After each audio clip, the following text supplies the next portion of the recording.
First up, in the Philippines, team of medical staff and the Sisters of the Sacred Heart of Jesus have recently partnered in a free clinic earlier this month to provide surgery to cataract patients who cannot afford treatment and thus helping them see the world once again. All witness. Yes, sister, you hold it. You hold it together. Sister Anna Marie from Italy, also a doctor, has been in the Philippines for years where she works to help the poor receive needed medical treatment.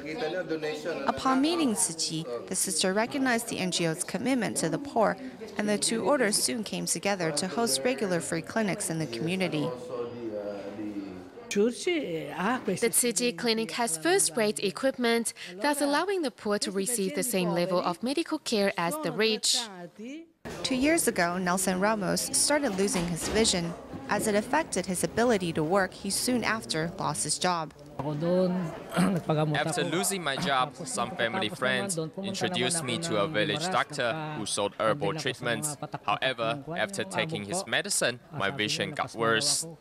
Visiting a public hospital, Ramos learned that he was in fact suffering from cataracts. However, he had no way to pay for surgery to remove them. Hearing of his plight, the Sister of the Sacred Heart of Jesus ensured that Ramos had a place in the first free clinic, co-hosted by Tzu Chi and the Catholic Order.